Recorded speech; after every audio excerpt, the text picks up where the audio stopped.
2022 was about as good of a year as the Jacksonville Jaguars and their fans could have experienced or really honestly expected. They got off to a really rough start, and it didn't look all that good early on, but they were able to rebound late in the year. They end up winning the AFC South, and then even in that wildcard round game against the Chargers at home, they fucking stink up the joint. Trevor Lawrence throws 4 first-half INTs. They look dog shit terrible. Look like they've been embarrassed. But they kept coming, and they got that massive comeback playoff win. Like, that's the type of stuff that can really change the culture for an organization. And then came back in the divisional round and kind of stuck a game to the Chiefs, too. So, in Doug Peterson's first year, Trevor Lawrence's second year at the helm at quarterback, this was a really successful season for the Jaguars. It really, really was. So now they come into this year's draft, and they're in unfamiliar territory. They're not picking in the top portion of the draft. They're picking towards the bottom. So I wanted to see how the Jags were going to do this year, General Manager Trent Baalke. And what I will say is what they did on day one, to me, showed a solid understanding of the draft game, draft board, draft strategy, even when I factor in the thought that I felt they reached a bit for the guy that they took in the first round. Let's recap what the Jaguars did on day one. They started off at pick 24, and they traded back twice. They sent pick 24 to the Giants for pick 25, 160, and 240. So to move back one spot, they picked up an additional 5th and 7th rounder. And you're going to say, well, big frickin' whoop-de-woo. Well, if that 5th or 7th rounder can make the roster and stick around for a couple of years, that's a contributor that you get if you're the Jags at a very, very reasonable price, which is going to be even more important because in another year or two, you're going to have to give Trevor Lawrence a massive contract extension. So that shit matters. Just to move down one spot, they got 2 additional swings at the plate that could bring them contributors. Then they move back from 25 to 27 with Buffalo, and they pick up a 4th round pick of the process. So to move back a total of 3 spots in round 1 by doing 2 different deals, they got a 4th, a 5th, and a 7th round pick. That's really, really damn good. Because many times for a team to just move back 3 spots in the first round in this range, they would only get a 4th round pick. So by splitting it out and doing multiple deals, I thought it was a bit of a masterclass, frankly, by Trent Baalke, the general manager. I can't believe I'm fucking saying that, but it's true. And then when we get to pick 27, I still stand by what I said. Anton Harrison was a reach for need at 27. However, and settle down, Duval football fans, before you fucking freak out. I know you Jaguars fans could get fucking psycho. About as coked up and frickin' out of whack as Tony Khan can be. Not all reaches are the same. If you're going to reach to help protect your quarterback. Okay. Also looking at positional value. There is no way that I could have envisioned Anton Harrison being available with where the Jaguars were picking at the end of round 2. So you look at this and you say, he's there now. Guarantee he won't be there around later, and there's no way in hell he would have been. Somebody would have taken him either late round 1 or beginning of round 2.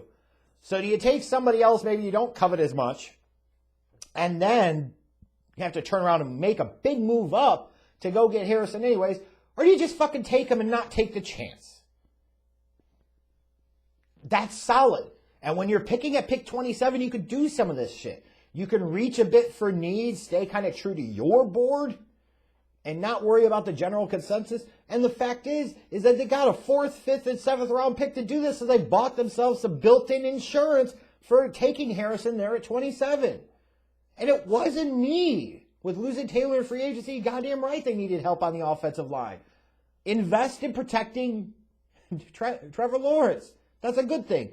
So even though I thought the player from a talent standpoint and where he was taken on the board, it was a bit of a reach, and it was.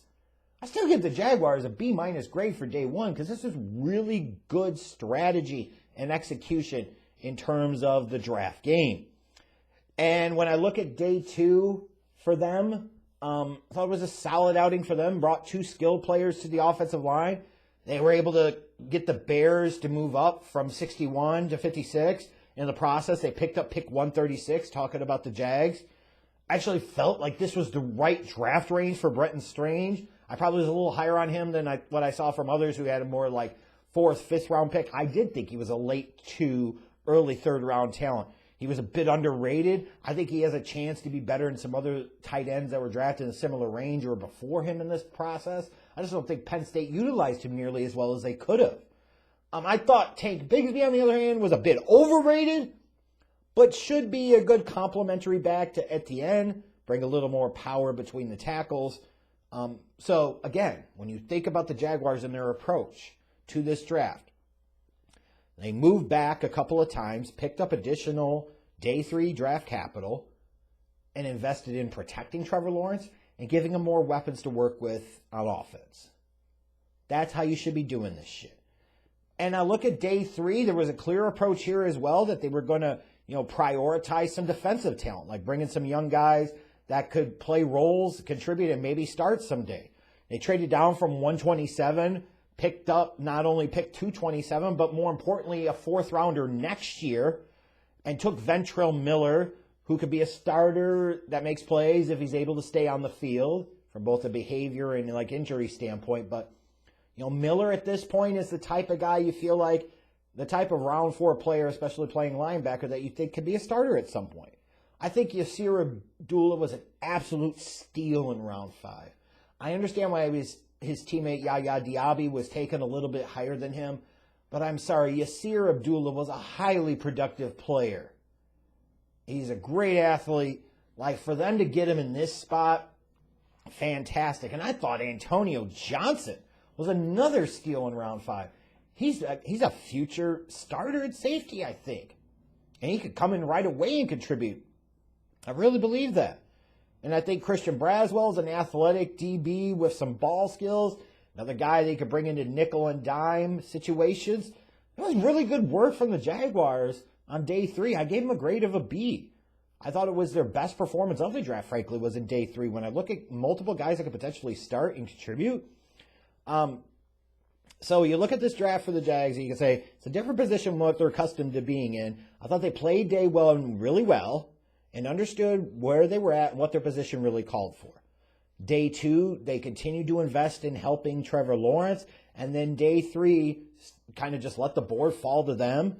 And were able to get some potential steals for a defense that really needed some help. So when I look at this draft overall, it's really good work by Trent Baalke. Again, I can't believe I'm saying it. I gave the Jaguars a B- because this was pretty solid. And if you're looking for a draft that could help take you to a next level, this draft is a step in that right direction.